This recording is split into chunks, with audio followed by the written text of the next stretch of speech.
Sir बातचीत को आगे बढ़ाते हुए कहीं न कहीं हम देख रहे हैं कि जो बच्चे सिंसियरली प्रिपेयर कर रहे थे ऑब्वियसली, तो 6 मंथ्स वो कॉन्स्टेंटली सर वो एक मेंस मोड में हैं।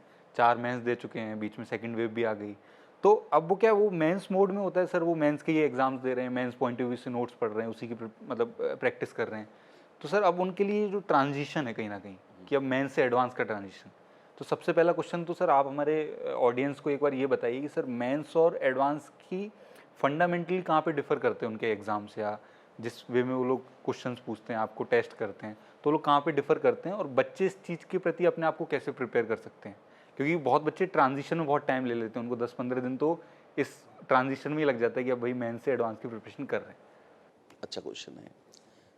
सच तो ये है कि जनवरी से अगर सितंबर तक हम मेन मोड में चले हैं, तो जो बहुत सीरियस कंटेंडर्स हैं ना जेईई एडवांस्ड के, वो ऐसा नहीं है कि वो 6-7 महीने मेन मोड में रहे हैं, है ना? मेन और एडवांस में जो टिपिकल अंतर होता है, पहली बात तो मैं आपको बता दूं कि जेईई मेन का लेवल अब उतना लो नहीं रह गया है ना? हाँ, रिसेंट इधर जो सेकेंड राउंड पैंडेमिक के बाद तो उन्होंने बहुत आसान पेपर्स बनाए, ये भी सच है।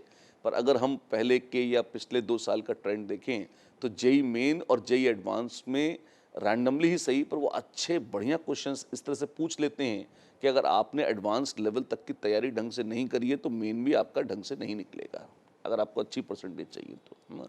तो एक तो ये जो भ्रम था, 2018 के पहले मेन एक निश्चित रूप से नीचे लेवल का एग्ज़ाम था और एडवांस काफ़ी उच्च कोटि का थ्योरेटिकली एग्ज़ाम था।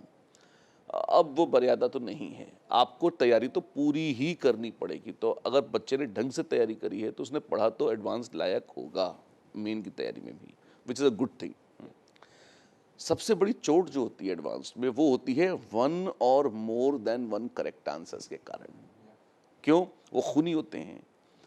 कैसे खूनी होते हैं, क्या बुराई होती है उनमें, क्या दिक्कत क्या आती है उसमें? सबसे बड़ी दिक्कत ये आती है कि वो होता है ना उसमें कि marks will be awarded if and only if all the correct and no wrong option has been chosen. Answer है ए, बी, सी और आपने उसे ए, बी, डी कर दिया तो वो मतलब गया, वो माइनस भी हो जाएगा। अच्छा, पहले तो ये और भी टफ था क्योंकि अगर कुछ छूटा भी तो भी गलत हो जाता था। जैसे आंसर ए, बी, सी आपने ए, बी लिख दिया तो भी कुछ नहीं होगा। अब जेईई ने ये हटा दिया है, अब उनको पार्शियल मार्क्स भी दे दिए हैं कि भाई आपका आंसर एबीसी था, आपने ए बी लिखा है तो माइनस नहीं देंगे, कुछ कम करके प्लस ही दे देंगे, विच इज़ गुड, है ना? तो आपको एक तो ये सावधानी रखनी है कि आपको शक है तो आप माइनस मार्क, मतलब जिसमें सही गलत का शक है वो ऑप्शन छोड़ दीजिए, है ना? लेकिन उसको मार्क कर दिया और वो गलत हो गई तो फिर तो -2 का आनंद लेंगे फिर, है ना? तो उससे बच जाएंगे। और दिक्कत एक और ये भी आती है कि जैसे मान लीजिए आपकी प्रिपरेशन की जो एफिशिएंसी है, मैं बहुत एक क्रूड मैथमेटिकल एग्जांपल दे रहा हूँ आपको। मान लीजिए आपकी कुछ जो जो भी एफिशिएंसी है ना, उसमें आपको लगता है कि आपके आंसर के सही होने की प्रोबेबिलिटी, 4 में से एक ऑप्शन जो आपको दिया गया उसको सही पहचान कर सही चुनने की जो प्रोबेबिलिटी है वो आपकी मान लीजिए 0.8 है। तो 0.8 मतलब 80% तो बढ़िया प्रोबेबिलिटी, आपको मज़ा आता है। आपको लगता है कि मेरे तो 80% भी नंबर आ जाएँगे अपने नॉलेज और तुक्का-वुक्का जो भी लगा के अल्टीमेटली अगर सिंगल चॉइस करेक्ट है। तो 80% एक बहुत सम्मानजनक स्कोर है जेईई में। अब इसको मोर देन 1 करेक्ट पे लाइए। ऑप्शन ए, बी, सी और डी 80% का 80% का 80% का 80%, है ना?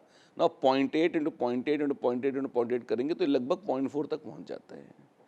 तो अब इसका मतलब है कि वो व्यक्ति जिसकी 80% प्रोबेबिलिटी थी सही होने की, किसकी सिंगल करेक्ट, उतनी ही नॉलेज उतने ही ज्ञान के हिसाब से मोर देन 1 करेक्ट सही होने की प्रोबेबिलिटी उसकी मात्र 40% है। ये तो उसकी थी जिसका 80% था। पर ऐसे देवता 80% वाले तो ज़्यादा होते नहीं, है ना? अधिकांश तो 50-60% वाले होते हैं जो कि अपने आप को बहुत अच्छा और टॉपर मानते हैं, है ना?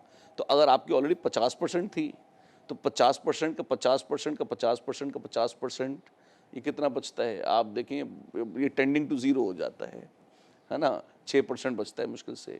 तो आपके आधे क्वेश्चन सही हो रहे थे सिंगल करेक्ट में, तो मात्र 6-7% क्वेश्चन सही होंगे किसमें? कंप्लीटली सही होंगे मोर देन 1 करेक्ट में। इसको सुधारें कैसे? बच्चे ने कहा हाँ ठीक है, तो हमें पता है हमारी मतलब दुर्गति हो जाती है इसमें, अब करें क्या करें? एक्चुअली बच्चों इसमें मेन जो रहता है ना, वो रहता है कि हम कितने ढंग से, कितने एग्जॉस्टिवली थ्योरी पढ़ते हैं। हाँ, केमिस्ट्री में ये typically more than one correct difficult हो जाते हैं। क्यों? जैसे मैथ्स में है ना, आपने क्वाड्रेटिक सॉल्व करी, 2 रूट आई, अब मोर देन 1 करेक्ट है, 2 रूट आई तो ओवर सिम्प्लीफाइड एग्जांपल है वैसे, है ना? लेकिन तो आपको पता है क्वाड्रेटिक की 2 ही रूट होनी है, तो तीसरी नहीं होनी, चौथी नहीं ही होनी, राइट, है ना? तो आपकी शांति है ना?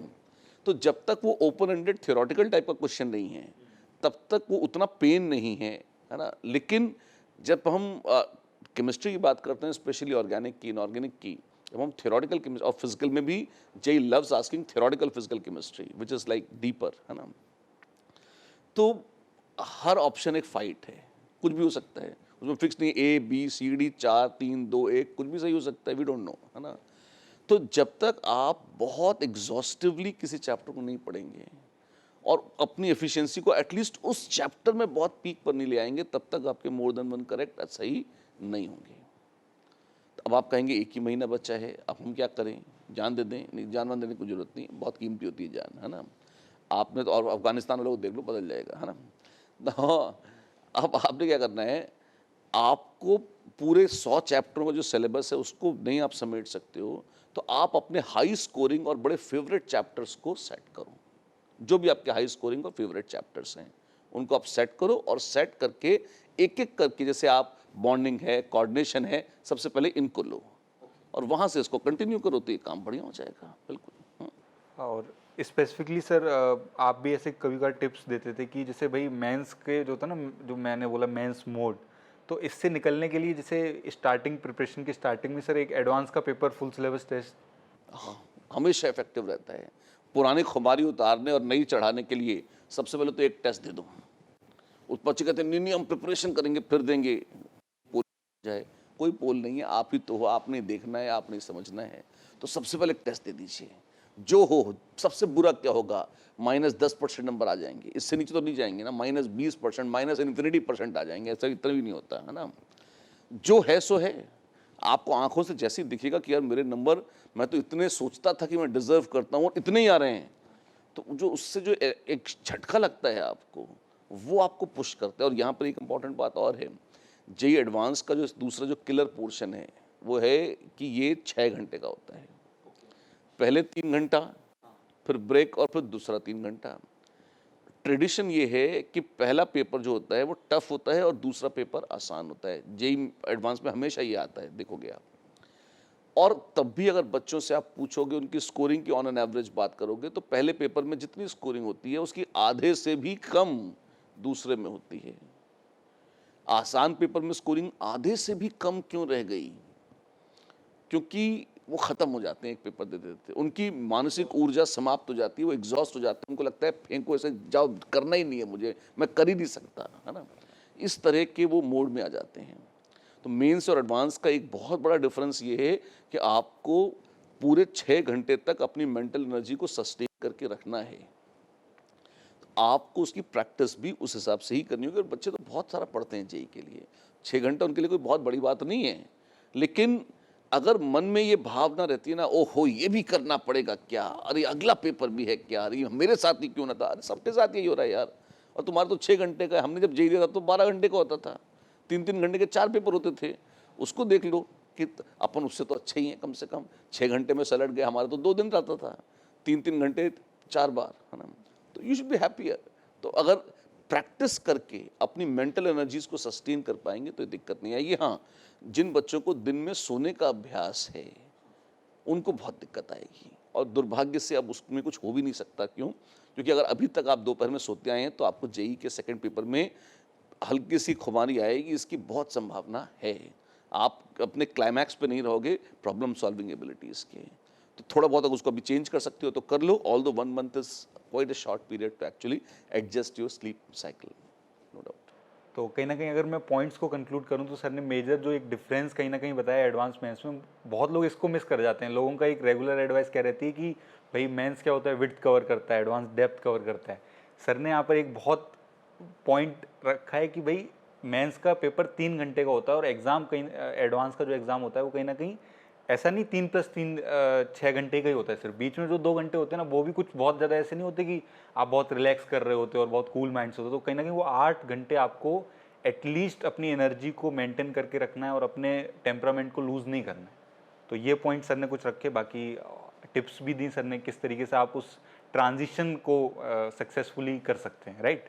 और एक तो मैं ये भी चाहूँगा कि अगर बच्चों को और भी लगता है कि हाँ कुछ और पॉइंट्स वो नोट करना चाहते हैं, ये बहुत सारे पॉइंट्स हैं डिफरेंस के, we can talk for hours, तो आप कमेंट बॉक्स में लिखिए और बताइए क्या क्या आपको लगता है, आपकी भावनाएं भी शेयर जी, करिए, जी। क्यों नहीं। यहाँ से क्या होगा कि भई कोई जो जैसे लेट्स सपोज़ कोई आईआईटी में पढ़ रहा है ऑलरेडी बच्चा, वो अपने एक्सपीरियंस लिख सकता है यहाँ पे, तो जो और ऑडियंस हमें देख रही है वहाँ पे वो एक्सपीरियंस देखेगी कि भई भैया के क्या एक्सपीरियंस रहे थे, या फॉर दैट मैटर कोई भी अपना एक्सपीरियंस कुछ साझा करना चाहे, तो प्लीज़ कमेंट बॉक्स हमारे ओपन है, आप वहाँ पे शेयर कर सकते हैं।